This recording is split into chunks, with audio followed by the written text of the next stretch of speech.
الحمد لله رب العالمين، والصلاة والسلام على أشرف الأنبياء والمرسلين نبينا محمد وعلى آله وصحبه أجمعين. أما بعد، الصحابة الكرام السيرة مباركة سلسلة أو شروع من دا ابو بکر الصدیق رضی الله عنه د سیرتنا کړي و وجدا د چې ابو بکر الصدیق رضی الله عنه په رسولانو پسې د ځمکې په دې مخ باندې غوره انسان دی او په صحابه کرامو کې غوره صحابي هغه ابو بکر الصدیق رضی الله عنه دی.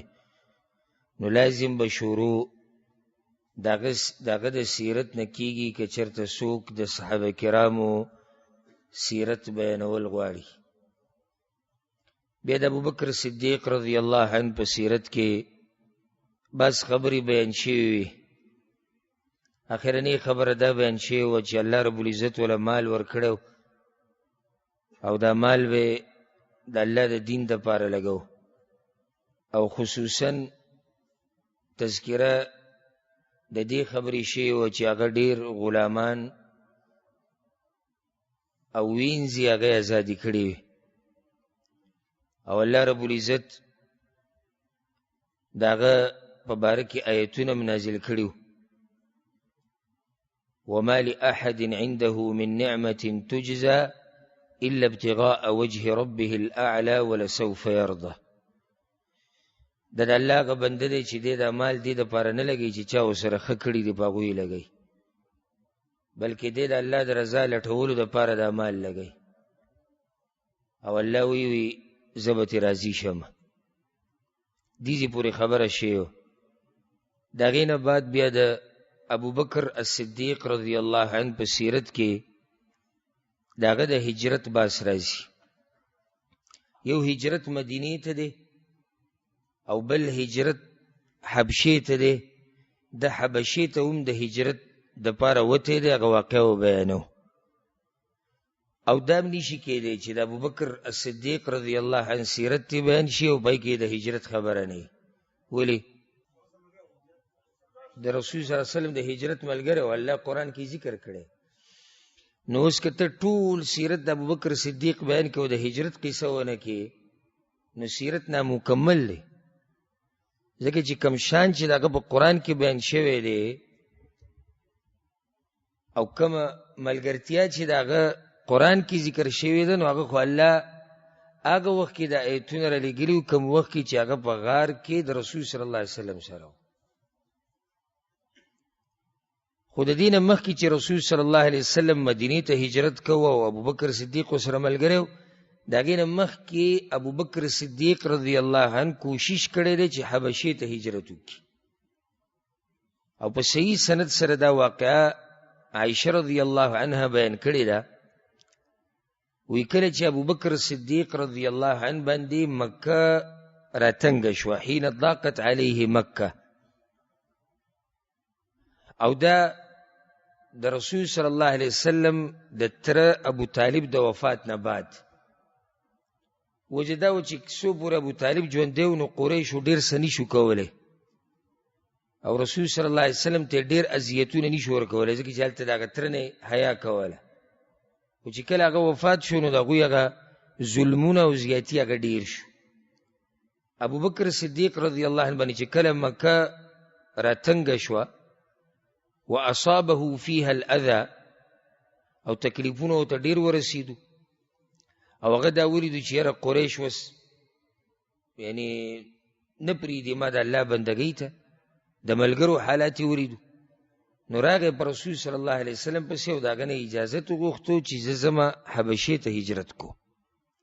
چې مسلمانانو خو هجرت کړی و مخکې حبشې ته، دم غوښته چې زه حبشې ته لاړ شم، نو رسول صلی الله علیه وسلم ولا اجازت ورکو زه ته لاړ شم.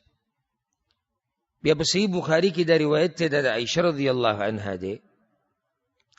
هغه وایي چې ابوبکر صدیق رضی الله عنه ووتو د حبشې ځمکې ته د هجرت په نیت باندې، یعنی وتی دی ښه برابر اجازت ورته میلاو شو او بیا وتی دی مخه کړی د هغه طرف ته حتى اذا بلغ برك الغماد، تر دې چې دی ورسېدو یو علاقې ته چې هغې ته ویل کېږي برک الغماد. او دا علاقه داسې مکې ته نږدې ده، کله چې د مکې نه سړی د یمن په طرف ځي، د مکې نه چې روان شي د یمن طرف ته، نو په لاره کې یو علاقه راځي تقریبا یعنی د 5 شپو مزل دی. په هغه ورځو کې به حساب د شپو د ورځو کو، د 5 شپو مزل دی ورته چې دې ته برک الغماد ویل کېږي. په برک الغماد علاقه کې د ابوبکر صدیق رضی الله عنه سره یو کس ملاو شو چې هغه ته ویل کېږي ابن الدغنه. ابن الدغنه، دا ابن الدغنه چې دی د قبیلې مشر و، چې دا قبیلې نوم القاره، دا مشهوره قبیله ده. نو دا ابن الدغنه د دغه قبیلې مشر یا په مشرانو کې. چې ابوبکر صدیق یې ولید نو ورته وویل اين تريد یا ابا بکر، ته چېرته روان؟ او موږ دا خبره ذکر کړې وه چې ابوبکر صدیق رضی الله عنه ډېر مخوریزي انسان و، خلکو پیژندو، د خلکو سره تعلقاتو، بل دا چې تاجر و. نو چې یو سړی مخوریز ومي، تاجر ومي، راشه درشم ډېري، نو خلک یې پیژني. او دا به راشي انشاءالله په واقعه د هجرت کې چې کله مدینې ته تلو، په لاره باندې خلکو ابوبکر صدیق پیژندو، رسول صلی الله علیه وسلم نه پیژندو.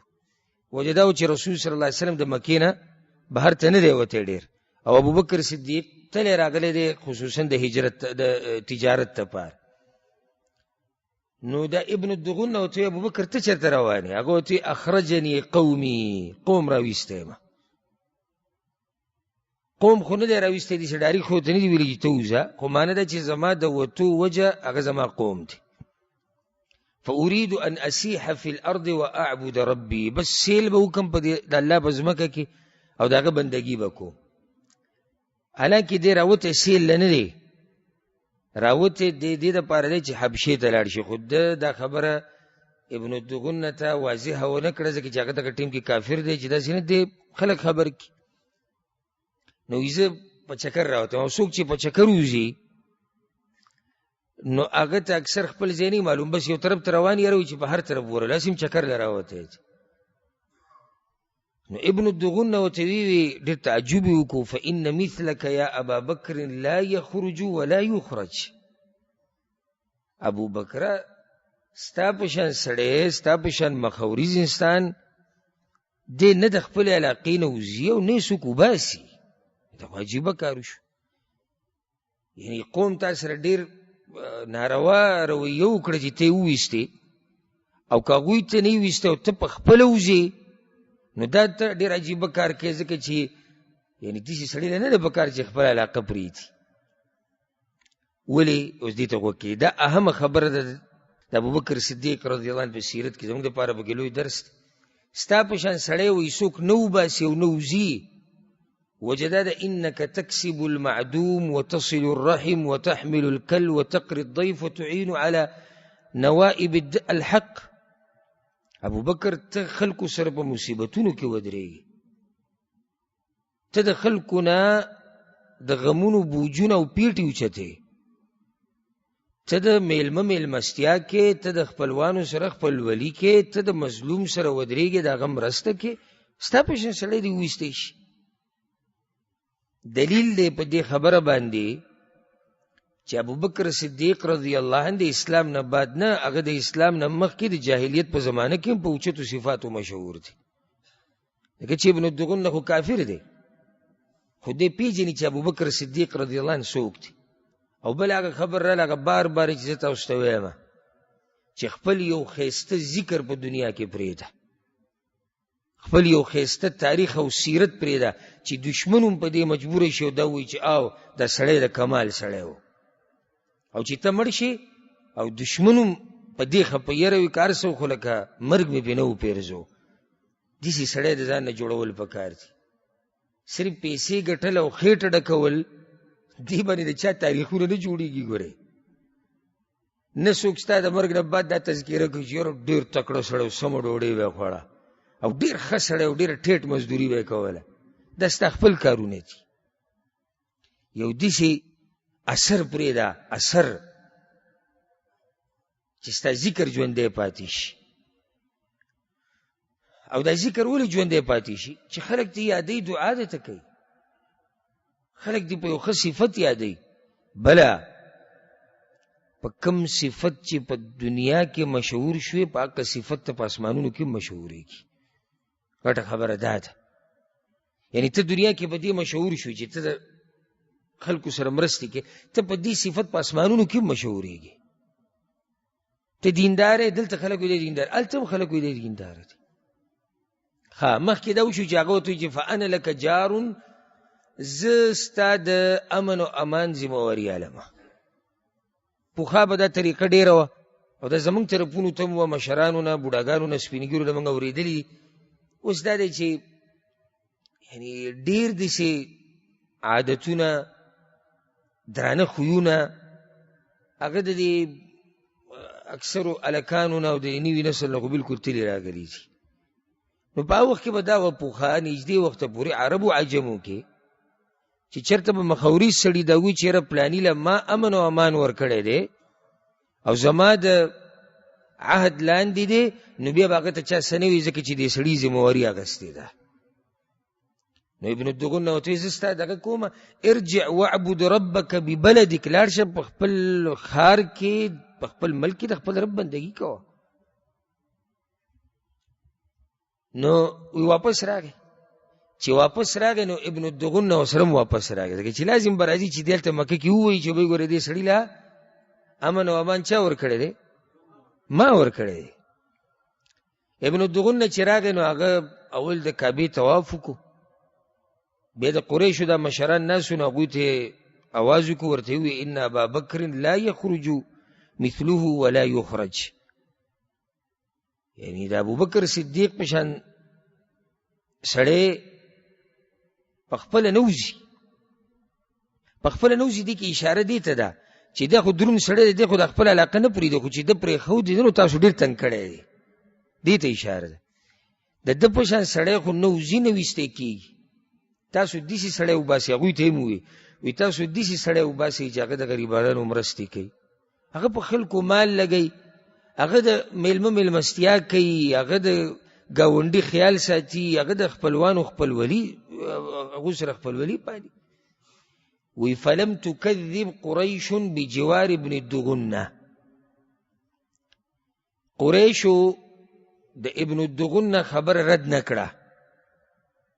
یعنی معنی ده چې رد نکړه څه، لکه کله به سړي خبر رد کړه چې یاره که ته ولم امن او امان ورکوې خو موږ یې نه منو، خو هغوی رد نه کړه، ځکه چې ابن الدغنه ځان له څوک دی. او پخوا به داسې وه، هغه وخت کې خو دا حکومتونه داسې نه وو او دا نظام داسې نه و. یعنی ته به لازم د هغه قبیلې سره خپله رابطه مضبوطه ساتې په کومه قبیله چې ستا لار ده. سبا له ته دوی مسله جوړوي، دوی ته جاخه جوړوي، یا ته ورسره تجارت کې، یا ته ورسره خپلولي ساتې، نو د دوی به لحاظ کې. نو ابن الدغنه یو خو د خپلې قبیلې مشر دی، بل د دوی په دغه طرف باندې تګ راتګ دی، سبا له ورته سل مسلې جوړولی شي. نو هغه ورته ووایي ستا خبره موږ منو، خو په یو شرط. وی څه؟ وی مر ابا بکر فلیعبد ربه فی داره. یو خبره دا ده چې ابوبکر صدیق ته ووایي چې د خپل رب بندګي دې په خپل کور کې کوي، بهر به یې نه کوي. یعنې په دې شرط موږ خبره منو. ځان لمونځ کوي، تلاوت کوي، چې څه کوي، ولا یؤذینا بذلک، موږ دې نه تنګوي او نه به ښکاره د الله بندګي کوي. موږ یریږو چې دې زموږ زنانه او زموږ زامن په فتنه کې اچي. ابن الدغنه ابوبکر صدیق ته ووایي وی خبره دقه ده، نو ته لږه ګزاره کوه، ته کور کې بندګي د خپل رب کوه. هغه وایي صحیح.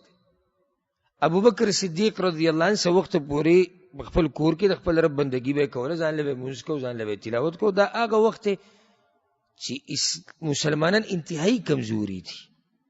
او ما تاسو ته تېر شوي درس کې دا خبره کړې وه چې د اسلام موږ ته په ډېرو لویو قربانیانو را رسېدلی دي، په ډېرو لویو قربانیانو. دا به یو سخته وه چې دی په کور کې دننه ناست دی او د خپل رب بندګي ښکاره نشي کولی.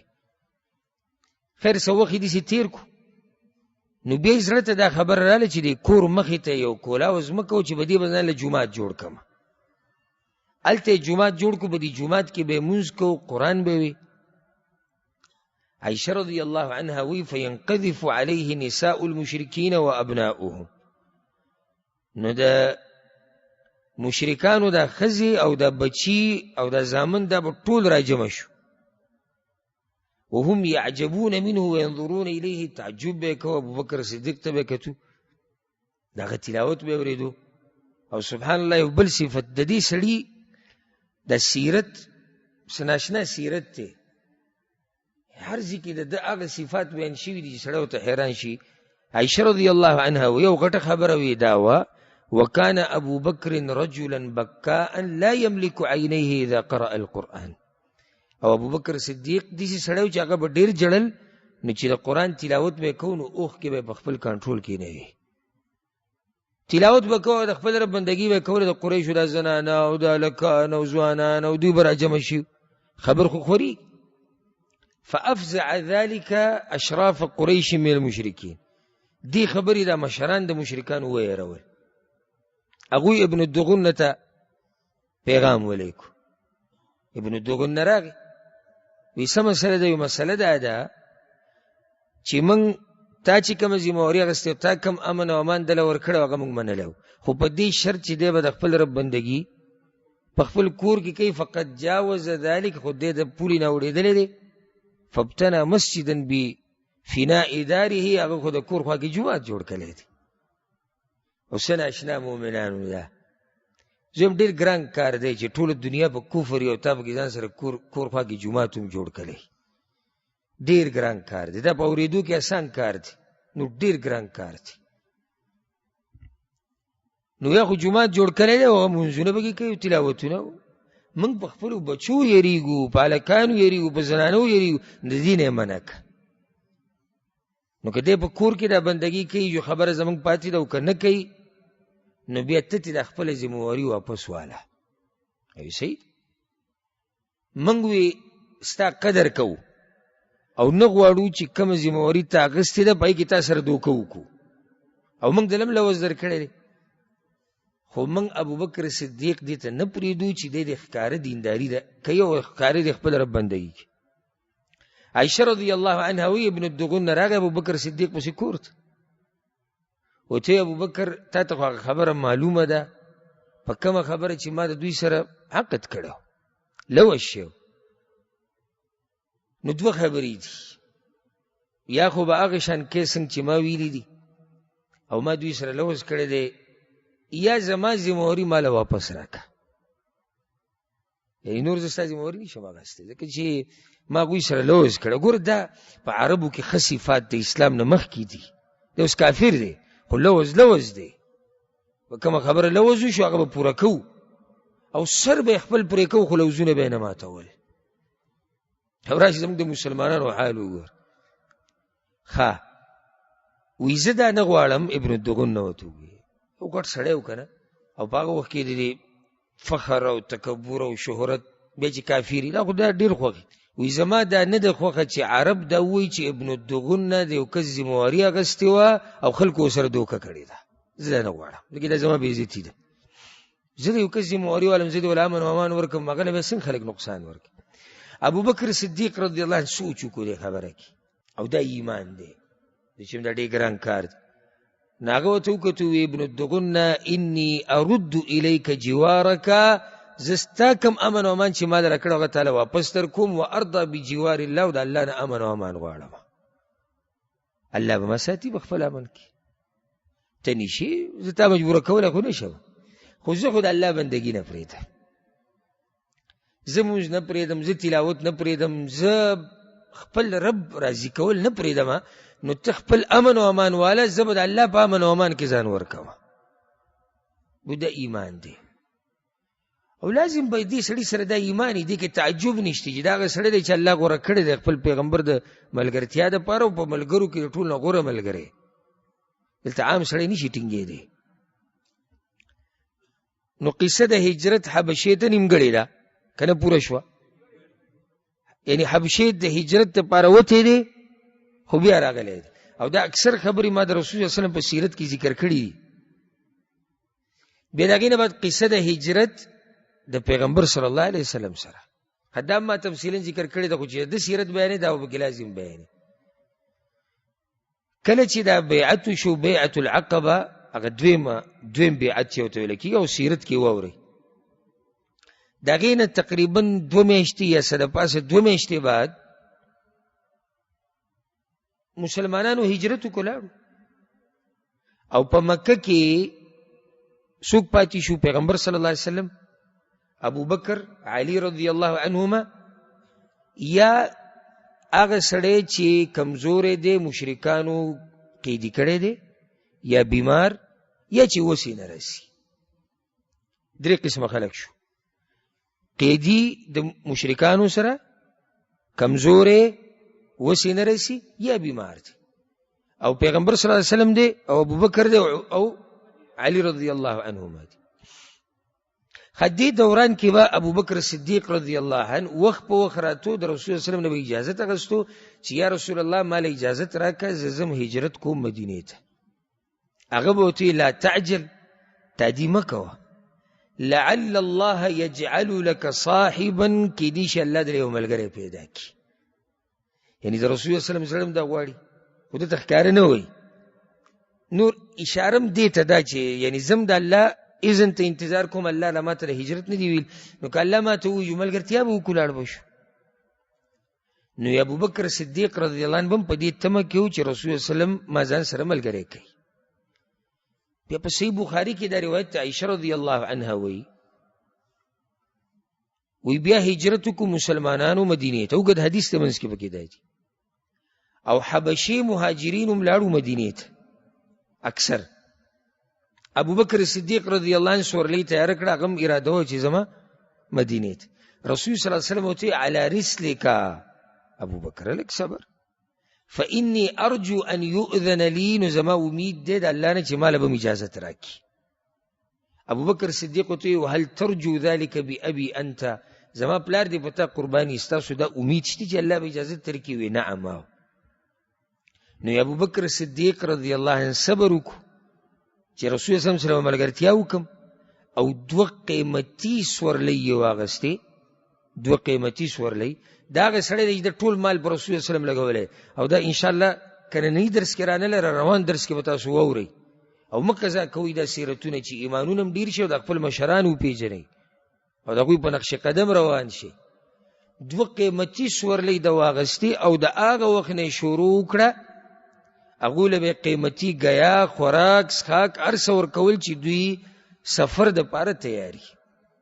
نو وی 4 میاشتې هغه دا سورلۍ ساتلي دي، 4 میاشتې هغه دا 2 سورلۍ ساتلي دي. په دې کې قریش را جمع شو په دارالندوه کې، قصه خو به تاسو ته معلومه وي که ټول لا جمع شو او وی کې تو چې یاره د دې پیغمبر صلی الله علیه وسلم ملګري خو ورځ تر ورځې ډېرېږي، دا خو کمیږي نه. او په نورو علاقو کې او ملکونو کې د ده ملګري پیدا شو او د ده ملګرو هجرت وکړو، لاړو مدینې ته، بچي ښځې بوتلې، دا خو موږ ته بله مسله جوړه شو. نو دوی سوچ کې شو چې یاره څه خو کول غواړي. غټې خبرې چې ورسره سوچ پیدا کو سیرت کې راځي هغه ده، یاره وی هغوی لاړو انصارو پسې مدینې ته، او انصار هغه قوم دی چې هغه زورور قوم دی، د هغوی یعنی داسې خلک دي چې منلی شوي خلک دي. نو که سباله زمونږ د ملګرو دغه ځای کې دا ځای پوخ کو او دغه قوم بیا موږ سره جنګېږي، نو موږ خو دوی د مقابلې نه یو. دې خبرې دوی په سوچ کې اچولو. غټه یاره دا ده که دا پیغمبر صلی الله علیه وسلم د مکې نه ووتو او په دې ملګرو پسې لاړ، نو بیا خو موږ تباه و برباد شو. ځکه چې هغه به هلته لاړ شي، ځان له به ملک جوړ کړي، علاقه به جوړه کړي، ملګري به تیار کړي، نو د ده پرېښودنې دي په کار. دوی په دارالندوه کې را جمع شو چې دا د دوی د مشورو ځای و، او په اصل کې دا کور د یو کس و چې هغې ته ویل کېږي دارو قصی ابن کلاب، دا د دوی مشهور کور و. دلته به د قریشو مشران را جمع کېدو. هلته دوی را جمع شو، مشران یې راوغوښتو، او کومه ورځ چې دوی ټاکلې وه هغې ته ویل کېږي یوم الزحمه، دې ورځې له دا نوم کېښودو د ګڼې ورځ، او دا د جمعرات ورځ وه، د سفرې میاشت وه او 26 تاریخ و د سفرې. د رسول صلی الله علیه وسلم ته نبوت ملاویدونه 1400 کاله بعد، عفوا 1400 کاله بعد، رسول صلی الله علیه وسلم ته نبوت ملاویدونه 1400 کاله بعد. او بیعت العقبه ما تاسو ته وکشت مخکې وي، دویمه بیعت چې کوم شی و د هغې نه 3 میاشتې بعد. وی په دې کې به ټول مشران راجمع کېږي د هرې قبیلې. اوس څوک دي زه درته وایم، بنو مخزوم غټ خاندان د قریشو کې د دوی ابو جهل ابن هشام ناسو. ابو جهل خو پیژنئ که. دغه شان بنو عبد شمس دا مشهور خاندان دی، د هغو نه عتبه او شیبه ناسو د ربیعه زامن، چې دا دواړه په بدر کې مردار کړی شوي دي. او ابو سفیان دیم بنو عبد شمس کې هغه ناسو چې وروسته هغه مسلمان شي. دغه شان بنو نوفل نه بنو عبدالدار، بنو اسد، بنو سهم، بنو جمح او داسې نور خاندانونه چې د هغوی مشران دا به کینی دلته. هغه ټاکلی شوې ورځ راله، ټول مشران ناسو په دارالندوه کې. دې کې ابلیس راغی. ابلیس راغی د یو مشر بوډا په شکل کې، او چې هغه یې اچولې وه د دې دارالندوه دروازې ته ودرېدو، ور یې وټکو. هغوی چې راووتو وی څوک یې؟ نو هغه ورته وی شیخ من اهل نجد، زه مشر سړی یم د نجد د علاقې نه راغلم. نجد دې علاقې ته وایي دا ریاض دا خواوشا چې څومره علاقې دي دا ټول په نجد کې راځي. ده ورته داسې ولې ونه وایي چې زه ستاسو دې علاقې یم، ځکه چې هغوی دا اتفاق کړی چې دا تهامه علاقه چې کومه ده او حجاز چې ګوره زموږ نه علاوه څوک خبر نه شي، ځکه چې د دې خلکو زړونه د محمد صلی الله علیه وسلم په ملګرتیا کې دي. برای کس خیر دی. نو ځکه ورته د نجد یاد کړو چې زه ګوره د دې ځای نه یم، زه د بل علاقې نه راغلی یم، او ګوره که زم شریک کړم نو ډېره قیمتي رایه به درکړم. او چې راځه کښېنه موږ سره. کښېناستو، مشوره یې وداراله چې دا ابوالبختري ابن هشام وی ده ته به زنځیرونه واچو، و به یې تړو، دروازه به بنده کړو، او بیا انتظار کوئ لکه څنګه چې پخواني شاعران مړه شوي دي، یو شاعر دی مړ به شي، د مرګه پورې به دی موږ قید وکړو ځان سره، دی زموږ نه چېرته ځي. نو دغه شیخ نجدي دا وی ابلیس چې هغه د نجدي مشر په شیخ کې ناست شکل کې دی، هغه وی لا والله نه وی زما دی په الله قسم دا هیڅ رای نه ده، تاسو به دی وتړئ، دی به بند کوي، خو د ده خبره به په دنیا کې خوره شي چې سړی تړلی دی بند کړی دی ځان سره. ملګرو ته به خبر ورسي، دغه ملګري به راشي او په تاسو باندې معامله وکړي او د شته نه به ښه مشهور شي. ښه نو یو پکې دا وایي داسې کار به وکړو، وبه یې شړو د مکې نه، حدیث نه به یې وشړو، نو زموږ بیا څه پروا ده که دی هر ځای ته ځي دی، موږ به خپل ورورولي بیا مضبوطه کړو او یو بل سره مینه محبت کوو. نو دغه ابلیس تا وایي چې لا والله نه، دا هېڅ رایه نه ده، تاسو له دغه سړي خبرې نه دي اورېدلي، څومره خوږې دي. هغه چې چا سره خبره وکړي نو هغه خبره یې زړه ته کوزېږي. نو که تاسو دی د دې ځای نه وشړئ، بهر به دې خلکو له دعوتونه ورکوي او ملګري به ورسره ډېرېږي، او چې ډېر شي په تاسو به حمله وکړي، هېڅ هم پاتې نه شوئ تاسو. په هغه ټیم کې لوی مجرم چې په دوی کې ناست و ابو جهل ابن هشام، هغه وی زما یو بله رایه ده. هغو ته ابوالحکم ووایه څه رایه ده؟ وی زما رایه دا ده ان نأخذ من كل قبيلة شابا جليدا نسيبا وسيطا فينا. داسې کار به کوو چې د هرې قبیلې نه به یو تکړه ځوان راوچتو، د هرې قبیلې نه، هر خاندان نه به یو تکړه ځوان راخلو چې اولنی صفت په پاک کې دی چې ځوان بی، بل دا چې جلید بی، زورور بی، دریم دا چې نصیب بی، نسبی سړی چې د نسب او د قوم نه زوروري. بیا به هر یو له توره ورکو او ټول به په یو ځای ګزار وکړو، دا سړی به موږ مړ کړو، فنستریح منه، موږ به ترې دمه شو، نو بیا چې کله د ده خلک راشي او مطالبه کوي نو د چا نه به مطالبه کوي د وینې، ځکه چې هلته خو به ټول شریک. نو شیخ نجدي دا وایي چې القول ما قال الرجل، خبر هم دقه ده کومه چې دې سړي وکړه، دا صحیح خبره ده.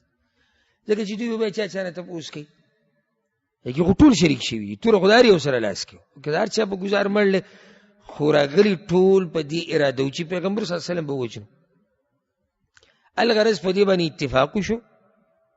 الله رب العزت خپل پیغمبر صلی الله علیه وسلم خبر کو، او سورة الانفال کی دا آیت تے اللہ وی وَإِذْ يَمْكُرُ بِكَ الَّذِينَ كَفَرُوا لِيُثْبِتُوكَ أَوْ يَقْتُلُوكَ أَوْ يُخْرِجُوكَ. او کله چې کافرانو چلونه جوړول اے پیغمبره ستا په باره کې د دې چې تا وتړي، لکه څنګه یو مشوره ورکړې که وبه یې تړو قیدي ویې او یقتلوک یا به تا مړ کوي، او یخرجوک یا به د کلي او د ښار نه وباسي. سبحان الله. الله وایي وَيَمْكُرُونَ وَيَمْكُرُ اللَّهُ وَاللَّهُ خَيْرُ الْمَاكِرِينَ. الله وایي دوی چلونه جوړوي او ما هم چل جوړ کړی دی وګورئ. او الله ښه چل جوړونکی دی. الله چې کم چل جوړ کړی هغه ښکاره دی چې هغه سړی چې ټولو دا غوښته چې هغه مړ کړي، هغه انسان الله داسې وځلو چې د هغه تابعدار خو پرېږده، په هغه ایمان لرونکی پرېږده، دشمن هم پېژني چې دا څوک دی. قیامت پورې راتلونکي دشمنان د پیغمبر صلی الله علیه وسلم هغوی د پیغمبر صلی الله علیه وسلم پېژني چې دا څوک دی. که نور یې نه پېژني دا ورته پته لري چې دا د مسلمانانو پیغمبر دی، او مسلمانان په ده ځان وژني، په ده ایمان راوړي. نو داغه چلو چې الله سبحانه وتعالی جوړ کړو. او بیا د هغې نه بعد رسول صلی الله علیه وسلم چې دی کله چې الله خبر کو بیا علي رضی الله عنه په هغه بستره کې شپه کړې وه، د هغې تفصیل به م راشي. خو سبحان الله یعنی دا اتفاق چې کوم دارالندوه کې شوی دی، زه وایم چې دا د انسانانو په تاریخ کې د ټولو نه لویه جریمه وه د پیغمبر صلی الله علیه وسلم وجل. ولې که دا سړی وجلی شوی وی، دا سړی وجلی شوی نه به موږ ته د دین دې سره رسېدلی وی، نه به دا صحابه کرام پاتې شوی وی، نه به د دوی ذکر بیا پاتې شوی، نه به تاریخ د مسلمانانو، نه به د دمشق تاریخ و، نه به بغدادو، نه به قرطبه و، نه به خلفای راشدینو، نه به دوله امویه و، نه به د عباسیینو حکومتو، نه به د قسطنطینیه فتح کېدو، هېڅ به نه. دا لویه جریمه ده په تاریخ د انسانانو کې چې په دې اتفاق شوی و چې پیغمبر صلی الله علیه وسلم به وجه. دغه دوران کې الله رب العزت، امام ترمذي دا حدیث راوړی، الله رب العزت اجازت ورکو پیغمبر صلی الله علیه وسلم ته د هجرت. او سبحان الله یعنی مکه کې چې کوم پاتې شوي دي چې طاقت د هجرت شته، هغه څوک دي؟ رسول صلی الله علیه وسلم دی او دوه کسان دي، دوه سړي دي نور، یعنی زه هغه یادوم کوم چې طاقت شته، هغه نور خو دې لر که که نه هغه پاتې شو، کوم چې قیدیان دي، بیماران دي، کمزوري دي. دوه سړي دي او رسول صلی الله علیه وسلم دی. نو رسول صلی الله علیه وسلم سره دویم سړی یو ملګری دی په سفر کې، دویم وکیل دی په مکه کې. او سبحان الله یو د مشرانو سردار دی، بل د ځوانانو سردار دی. مشرانو سردار څوک دی؟ ابوبکر صدیق. او د ځوانانو علی رضی الله عنه. نو یو وکیل دی او بلی ملګری د سفر دی. بل خبره دا د سوچ خبره ده، مسلمانانو ټولو هجرت وکړو، رسول الله صلی الله علیه وسلم ولې پاتې شوی دی؟ دې دپاره پاتې شوی دی، دا د غټ سړي نښه ده، او دا د مشرتیا ده چې د قوم د ځان نه مخکې کوي، د ټولو نه وروسته دی ځي. یعنی رسول صلی الله علیه وسلم ملګري ټول لیږلي دي، د هغوی د حالاتو احوالو نه خبر شو چې او ملګري په امن و امان رسېدلي دي، او دې خطرې ته او دې سختو ته خپله سینه ښکاره کړې ده. دې ته مشرتیا وایي او دې ته زړورتیا وایي، او دا د دې سړي سره لایق ته چې الله ولا پیغمبري ورکړې ده. چې کله الله رب العزت رسول صلی الله علیه وسلم له خبر ورکو چې مشرکانو خو دارالندوه کې دا مشوره کړې ده او ته وی چې ته هجرت وکړه، نو کله چې اجازت ورته ملاو شو، امام حاکم دا روایت راوړی دی، نو رسول صلی الله علیه وسلم جبریل ته وی من یهاجر معي، زما سره به هجرت څوک کوي؟ هجرت څوک کوي؟ وی ابوبکر الصدیق رضی الله عنه.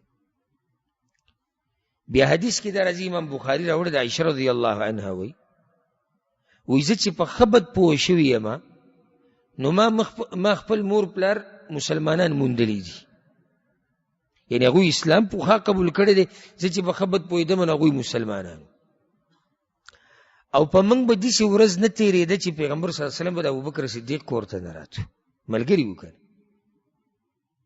نو یو ورځ موږ ناستو کور کې، ماسپښینې ټیم و، په دې کې یو کس آواز وکړو ابوبکر صدیق ته چې هذا رسول الله صلی الله علیه وسلم، دا دی رسول صلی الله علیه وسلم راغی متقنعا، مخې پټ کړی دی او راغی فی ساعة لم یکن یأتینا فیها، په دې ټیم کې راځي، دې ټیم کې باندې راتو، خو د دمې ټیم دی. وی ابوبکر صدیق منډې کړې او دی وی چې فداء له ابي و امي، زما مور پلار دی باغه قرباني، خو چې دا ټیم سره راغلی دی او ولې راغلی دی چې څه مسله به وي ورته کسي چل دی. چې راغی رسول صلی الله علیه وسلم ابوبکر صدیق نه اجازت وغوښته، وی دننه درتلی شه، او دا ادب دی چې دلته اگر که رسول صلی الله علیه وسلم د ابوبکر صدیق نه غوره دی، خو چې کور ته ورننوځي اجازت باید وی چې اجازت یې واغېستو، رسول صلی الله علیه وسلم دننه ورغی، ابوبکر صدیق رضی الله عنه د خپل کټ نه پاڅېدو، رسول صلی الله علیه وسلم هلته کېنو، او په دغه ټیم کې ابوبکر صدیق ناستو، زه ناسته ومه، عایشه وی زه ناسته وم، او زما خور اسما هغه ناسته وه. نو رسول الله وسلم ابوبکر ته ووایي چې اخرج من عندک، دا کوم خوشا کې چې ناست دي دا بهر ته وباسه. وی ابوبکر ورته وایي چې انما هم اهلک بابي انت یا رسول الله، زما پلار دی په تا قرباني د الله پیغمبره، دا هم ستا اهل دی، ستا خپل خلک دي. دا اهل ورته ولې وي؟ دا یو سوال زړه ته راځي. جواب د هغې دا دی چې دلته د عایشې رضی الله عنها یعنی رسول صلی الله علیه وسلم سره نکاح شوې ده دې ټیم کې، دا یې ورکړې ده، نو اهلو کې یعنې دغه مسیم ستا بیبي ده، دا بله دې خور ده، یا اهلو کې ورته په دې وي چې ته پیغمبر یې، ته پیغمبر یې، ته زما ملګری، نو دا زما د خپلوان، زما د بچي، دا ستا خپلوان او ستا بچي دي. لکه کله سړی ملګری بل ته وایي که نه، وایي مړه راځه ته د کور سړی. نو رسول الله صلی الله علیه وسلم خبره واوره چې انی قد اذن لی فی الخروج، الله ګوره ماله اجازت راکړو چې ته لاړ شه. ابوبکر ورته یا رسول الله الصحبه، د الله پیغمبر ملګرتیا، یعنې تاسو ته خو اجازت میلاو شي، خو زما ملګرتیا تاسو سره. رسول الله صلی الله علیه وسلم الصحبه، ته زما ملګری یې په دې سفر کې. بیا عائشه رضی الله عنها وی فرأيت ابا بکر رضی الله عنه یبکی، ابوبکر صدیق رضی الله عنه په ژړا شو، او هغه وی وما كنت احسب ان احدا يبكي من الفرح حتى رايت ابا بکر يومئذ يبكي من الفرح، ما ته لا دغه ورځې پورې پته نه و چې د خوشحالۍ نه هم سړی جاړي، خو چې کله ما خپل پلار ولیدو چې جړلی، نو ما ته پته ولګېده چې د خوشحالۍ نه هم خلک جاړي. بیا ابوبکر صدیق وی اے د الله پیغمبر عندي ناقتان، 2 سورلۍ مې تیارې کړي دي، او ما د مخکې نه تیارې ساتلي دي، په دې 2 کې چې ستا کومه خوښه یې هغه ستا، هغه بله زما. رسول الله صلی الله علیه وسلم ورته بالثمن، په پیسو. هغوی یا رسول الله دا ما تیارې کړي وي، نه په پیسو. نو رسول الله صلی الله علیه وسلم پیسې ورکړې، او علما وایي دا په دې داسې خو ډېرې خرچې ابوبکر صدیق رضی الله عنه کړي، خو دې ځای کې دا پیسې په دې ورکړې، رسول الله صلی الله علیه وسلم غوښته چې د هغه په دې هجرت کې نفس او مال او هر څه ولګي، ځکه پکې خپل مال ولګو. بیا دوی ورلو په عبدالله ابن اریقط پسې. عبدالله ابن اریقط په خپل د خپل قوم په دین باندې و، یعنی مشرکو. رسول صلی الله علیه وسلم ابو بکر صدیق د سره په کرای باندې خبرو وکړه چې ته به موږ ته لار ښیې. دینه دا مسله روزي چې کافر په یعنی کافر نه خدمت اخیستی شي د پیسو په مقابله کې. ځکه دې کې عبدالله ابن اریقط څه دی؟ مشرک دی. او رسول صلی الله علیه وسلم ابو بکر صدیق ورته وایي موږ بله پیسې درکو، موږ ته به لار ښیه. که ورته وایي صحیح ده. ښه نو دا 2 سورلۍ زموږ واله سورلۍ وله ورکړي او لوز یې ورسره وکړو چې 3 شپې بعد به میلاویږو په غار ثور کې، هلته به ملاقات کوو. یعنې دوی د مخکې ترتیب جوړ کړی چې دې ځای نه به وځو غار ثور ته، هلته به ته زموږ خواله راځي او دا سورلۍ به ته راولي. صحیح. او سبحان الله دې ټیم کې د قریشو یقین ته وګوره پیغمبر صلی الله علیه وسلم باندې چې دا امانتګر انسان دی. یعنی ټولو اراده کړې ده چې دې مړ کړي مشرکانو، او د دوی امانتونه د پیغمبر صلی الله علیه وسلم سره پراته وو. نو چې کله وتو نو هغه امانتونه هغه چا سره پرېښودو؟ د علي رضی الله عنه سره. دغه دوران کې دا چلو شو، مشرکان را جمع شو د رسول صلی الله علیه وسلم د کور نه غیر چاپېره. اراده کړې وه که نه چې ټول به یې وجنو په شریک، چې شپه به راځي موږ به ګزار کوو. کله چې د شپې دا تیاره خوره شوه، کفار قریش را جمع شو د رسول صلی الله علیه وسلم د کور دروازې ته، انتظار کوو چې دی به کله وده کېږي چې وده شي نو موږ به پې ورځو. دا کم کسانی چې را جمع کړي دي معمولي خلک نه دي. ابو جهل پکې دی، الحکم بن ابي العاص، عقبه بن ابي معيط، امیه بن خلف، زمعه، طعیمه، ابو لهب، ابی بن خلف. او دغه یعنی دا هر خاندان نه تکړه سړی او مخوري سړی هغه دی. دوی چې کله هلته ودرېدو نو ابو جهل خبیث په زور زور دا خبره شروع کړه او استهزا یې کوله. وی ده دا ویلي دي موږ ته رسول الله صلی الله علیه وسلم یادوي، که تاسو زما تابعداري وکړه نو الله به تاسو له د عربو او د عجمو بچی درکړي، او بیا به م الله د مرګ نه بعد را پسې او جنت بدله درکوي. او داسې جنتونه لکه وایي څنګه چې د اردن دي، داسې ښکلي جنتونه به الله درکوي. او وایي که داسې تاسو ونه کړه او مړه شوئ او الله به بیا را پاسئ او بیا به دله جهنم اور درکوي، په هغې کې به سیزي. او وبه یې خاندل. وایي ده دا قیسې کولې. رسول صلی الله علیه وسلم چې کله محسوسه کړه چې خلک را جمع شوي دي، نو علي بن ابي طالب رضی الله عنه ته وی نم علی فراشی، ته به زما پرې تلۍ باندې سملې، وتسجبي بردي، او زما دا صادر به په ځان باندې واچوې چې هغه شین رنګ کې صادر او حضرمې د یمن نه راغلی، او دوی تعالی هېڅ نقصان نشي درکولی. بس رسول صلی الله علیه وسلم راووتو، هغه د هغه په ځای پرېوت. او دې ته ځوانان وایي. عجیب. موږ هم ځوانان یو او ځواني یادوو. ځوانان دا دي چې تا ته پته وي چې بهر خلک را جمع شوي دي د دې سړي د وجلو دپاره، او زه د هغه په ځای سملم، او دوی به راځي ګزار به کوي. دا ځواني ده. او دا علي بن ابي طالب رضی الله عنه د دې حقدار و، هغه کولی شو د الله په توفیق سره. هغه الله پیدا کړی دې دپاره. رسول صلی الله علیه وسلم چې راووتو، سبحان الله، الله دا مشرکان ړانده کاڼه کړو. دا معجزه وه.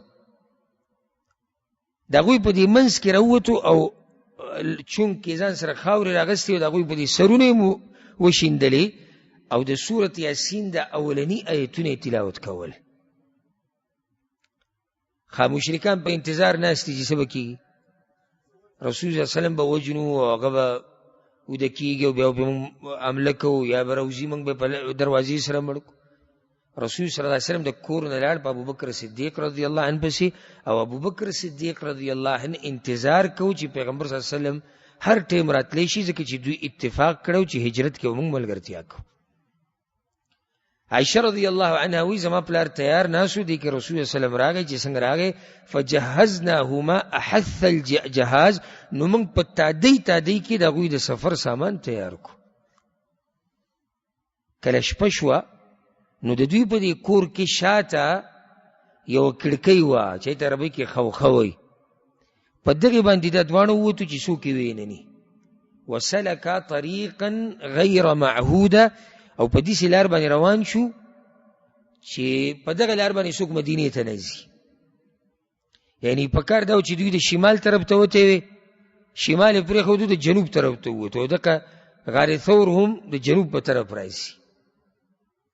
هلته چې کله دوی ورسېدو غار ثور ته، او غار ثور رسول صلی الله علیه وسلم دې دپاره غوره کړو چې دلته به دمه وکړو، مشرکان به لازم په دې ورځ کې هم پسې شاته ګرځي، نو دوی به ګډوډ شي. چاته پته وه چې داسې وړه خبره نه، زما وتره دې ځي نه، قریش به لازم کوشش کوي چې ما را پیدا کړي. او قریش چې کوشش کوي د لټولو مشرکان، نو هغوی به اولنۍ لار دغه لټوي کومه چې مدینې ته تللې ده، ځکه هغه لار بدله کړه او بل طرف ته لاړ. او دغه ټیم کې چې رسول الله صلی الله علیه وسلم وته، څه ناشنا د سختو او د ایمان او د قربانیانو داستان دی ټول. هغه سیرت موږ تفصیلا بیان کړی دی، که چا اورېدلی او زده کړی او یاد کړی نو ډېره فایده به یې ترې اخیستي.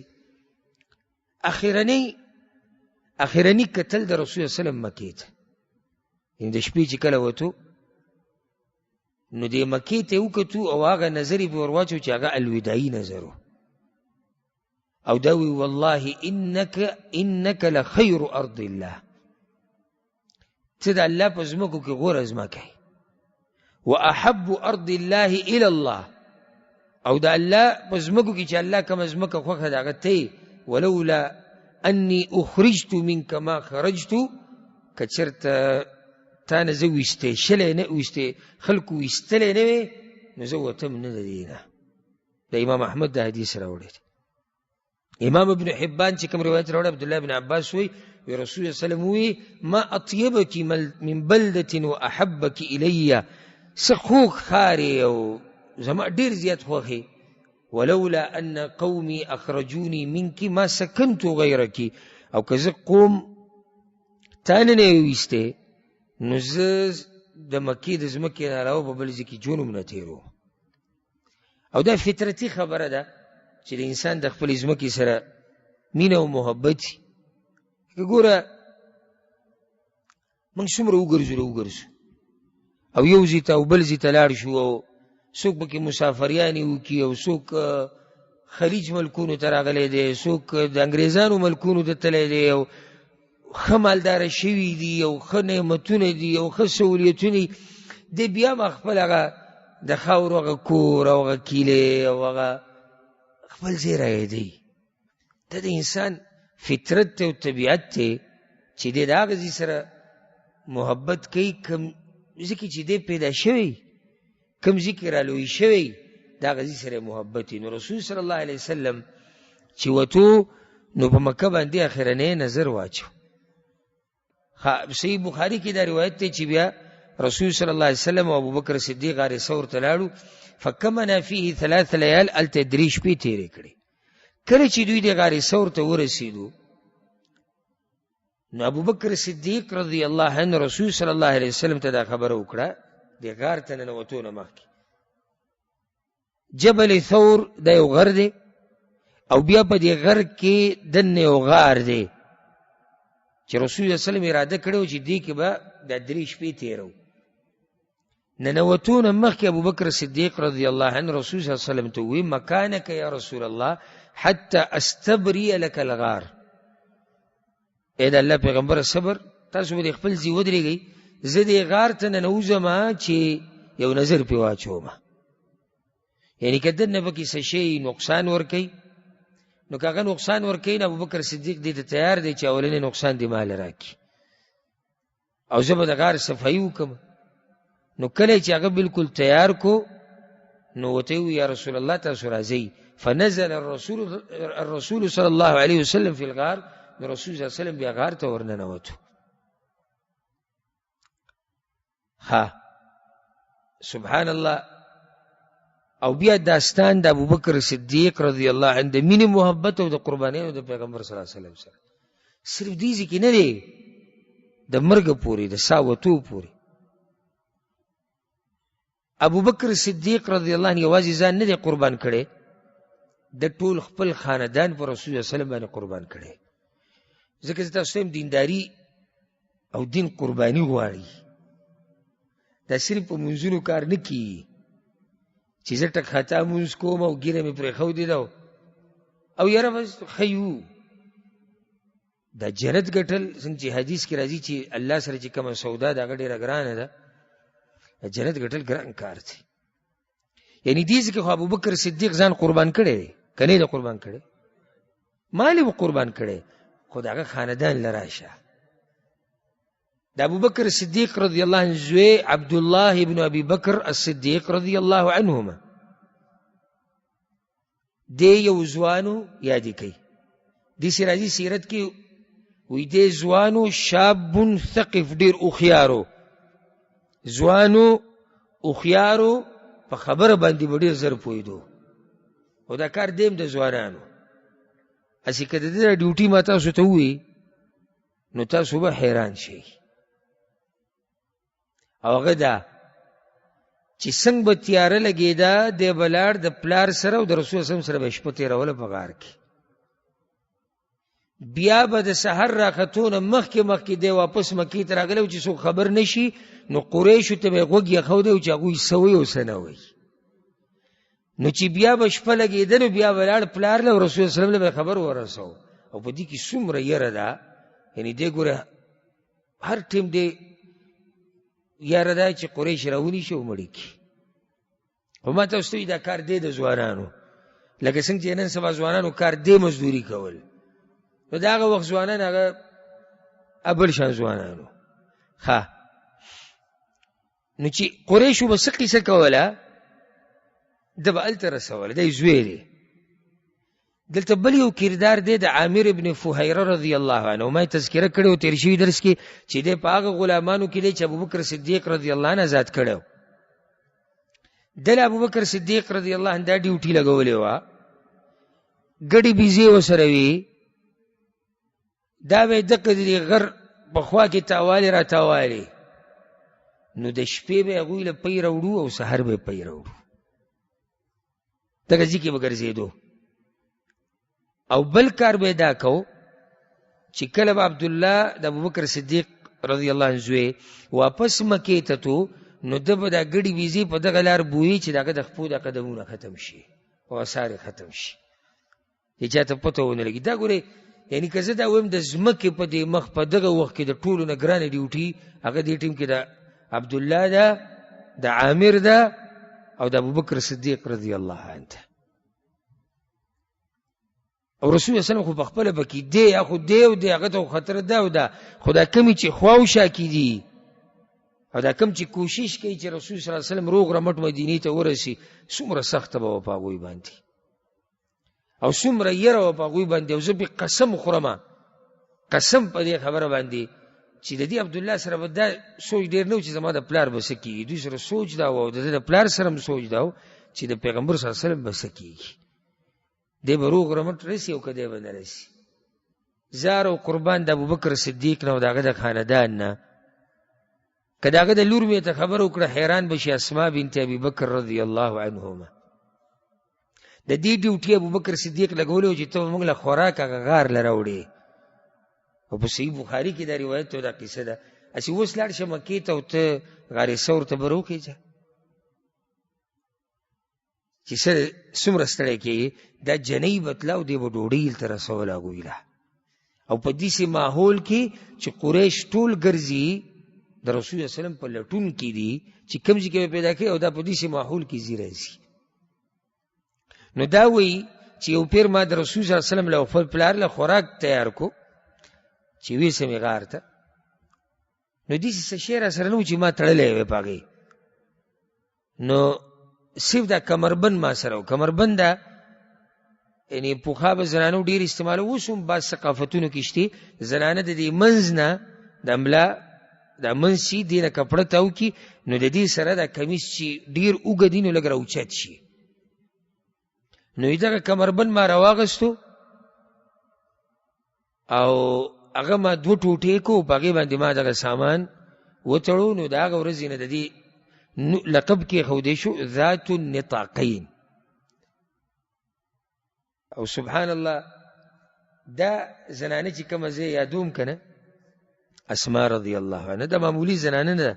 پلار د دې عظیم انسانو خاوند د دې عظیم انسانو الزبیر بن العوام، زوی د دې عبدالله بن زبیر عظیم انسان دی، نو دا به څومره اوچته زنانه وي.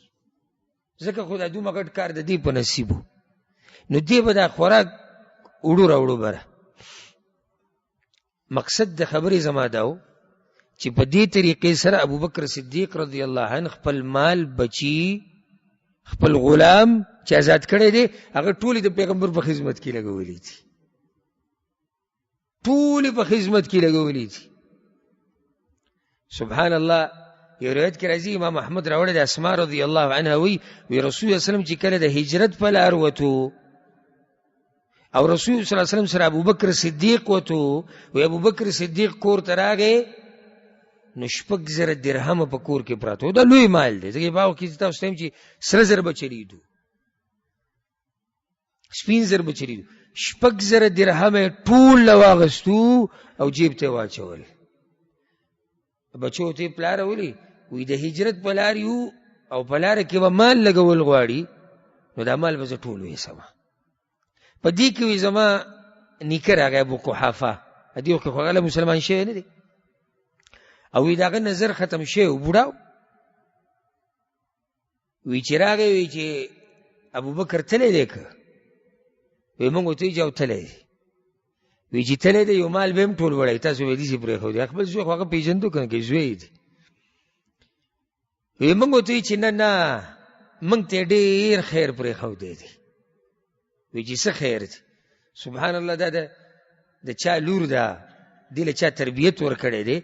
وی ما زر زر کاڼي راواغستو او په دیوال کې چې کومه سوړه او په کوم ځای کې چې زما پلار مال یې ښودو په هغه ځای کې مې کاڼي کېښودې، له پاسه مې پې کپړه راواچوله. وی ما ورته چې دا وګوره که وی هغه راغی په هغه ځای باندې یې لاس راښ کړو، وی چې ځه ښه تاسو له یې څه پرېښودي دي. ما که چې ټول مال یې وړی دی، خو هغه وړی ټولو. او اسما وی لا ولا والله، او زما دی په الله قسمی ما ترک لنا شیئا، هغه موږ ته هېڅ نه و پرېښودي، خو دا زموږ نیکه و سپین ږیری و، په موږ خفه کېدو نو ما چې د زړه خفه نه شي ځکه مې دا کار وکړو. نور حقیقت دا و چې ابوبکر صدیق موږ ته یو روپۍ هم نه و پرېښودي، ټول یې ځان سره وړې وه. دې ته دې مرتبې ته چې سړی رسي داسې نه رسي. مال، بدن، بچی، وخت، ذهن، هر څه به الله دپاره ورکوي، نو هله سړی اوچتې مرتبې ته رسي. ما او تا به ډډه لګولي یو، کله ناکله به مونځ کوو، د خپلې مرضۍ دینداري به کوو که چېرته ټیم میلاو شو بالفرض. دا زموږ دینداري ده، که چېرته ټیم میلاو شو او زما د مزدورۍ ټیم نه و، زما د لوبو ټیم نه و، زما د ګپ شپ ټیم نه و، زما د خوب ټیم نه و، بیا به ګورو د دین سره.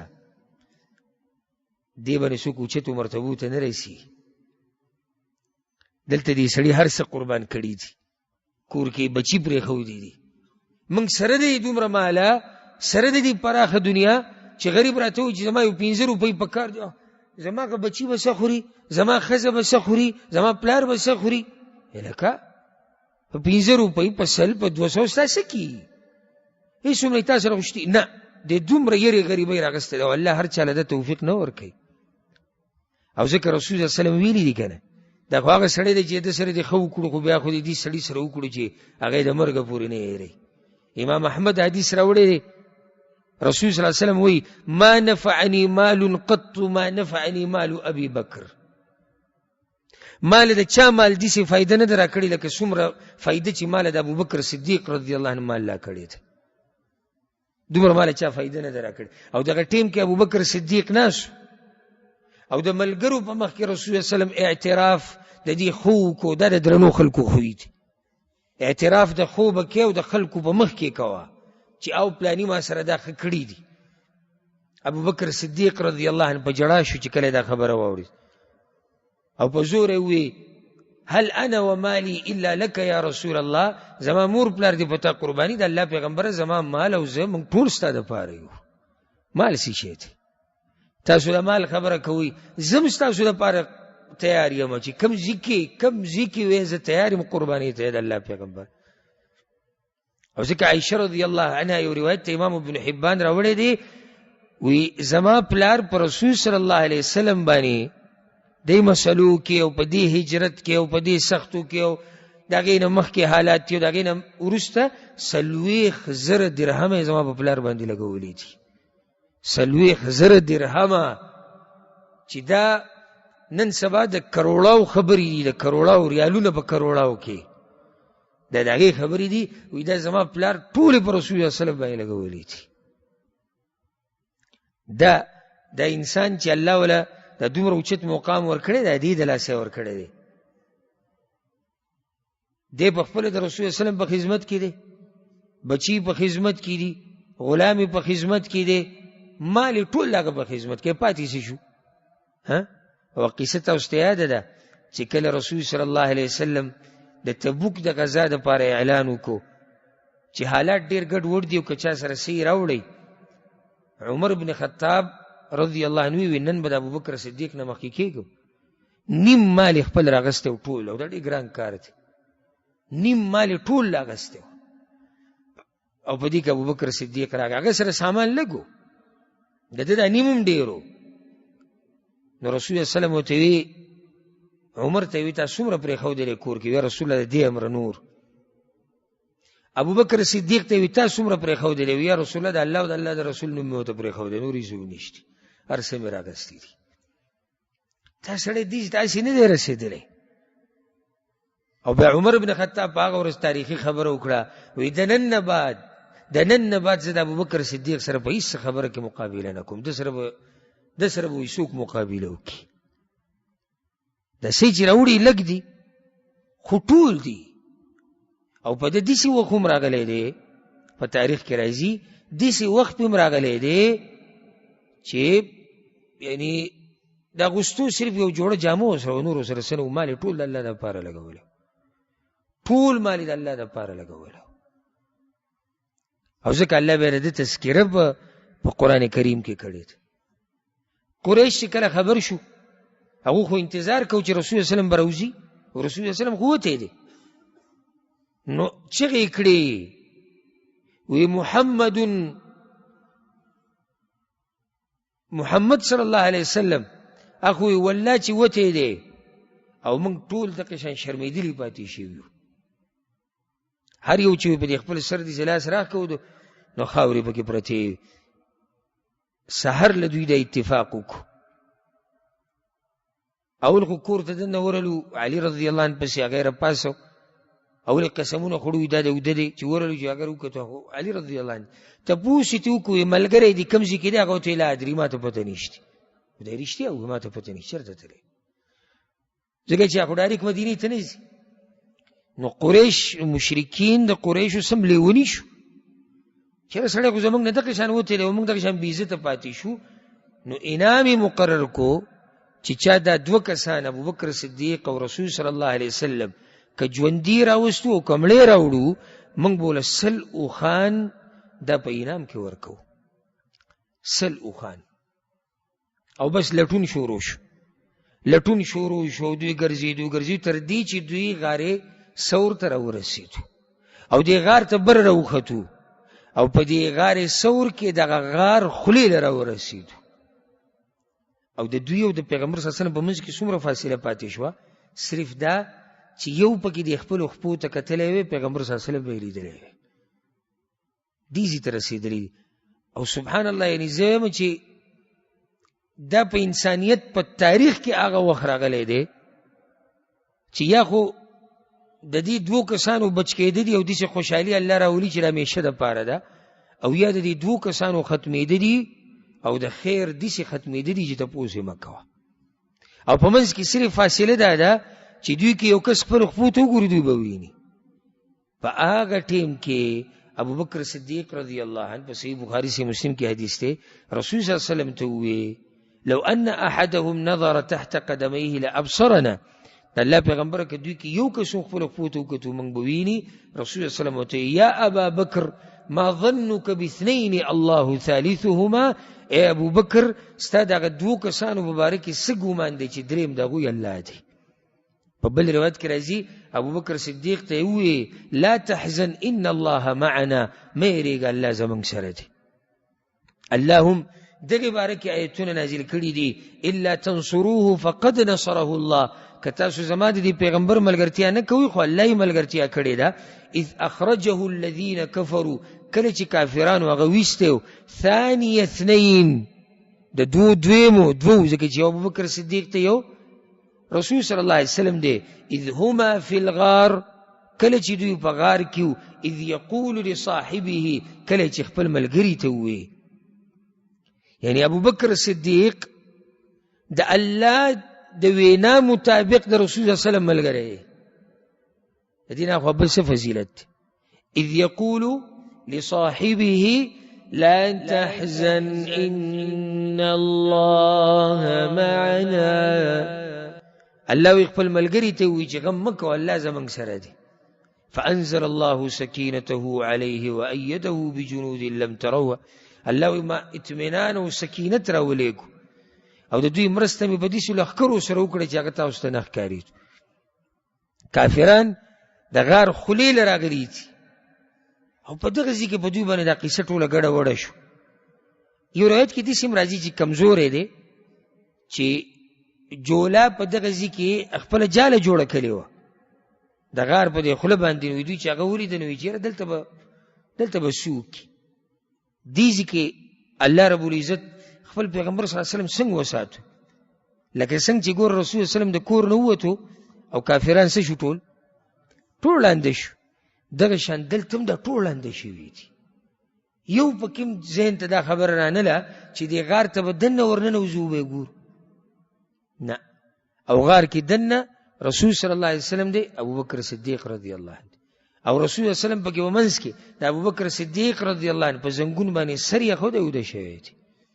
بعضې روایتونو کې راځي چې هغه په یو سوړه کې خپې د ګوته دننه کړې وه چې څه شی د دې نه ټک ورنه کړي رسول الله صلی الله علیه وسلم، او د هغې نه څه شي ابوبکر صدیق له ټک ورکړو، د هغه د سترګو نه اوښکې روانې شو، هغه ټک دومره تکلیف ورکړو. او هغه اوښکې د رسول الله صلی الله علیه وسلم په مخ ولګېدې، راپاڅېد ابوبکر څه چلوي؟ نه یا رسول الله هسې داسې یو تاریخ هلته رقم شوی دی. ابوبکر صدیق رضی الله عنه د ایمان نه ډکه قصه د رسول صلی الله علیه وسلم په ملګرتیا کې. په دې به اکتفا وکړو، انشاءالله روان بیان کې به د دې ځینې شروع کوو چې هغوی بیا په څه طریقې سره د غار نه وتي دي او مخکې ابوبکر صدیق رضی الله عنه کومې قربانیانې په دې لاره باندې ورکړي دي. الله سبحانه وتعالی دې زموږ ټولو څوک چې دلته ناست دي او څوک چې دا بیان اوري او څوک یې چیني، الله دې زموږ ملاقات د رسول صلی الله علیه وسلم سره د ابوبکر صدیق سره په جنت الفردوس کې وکړي. هذا والله اعلم وصلى الله وسلم على نبينا محمد وعلى آله وصحبه اجمعين.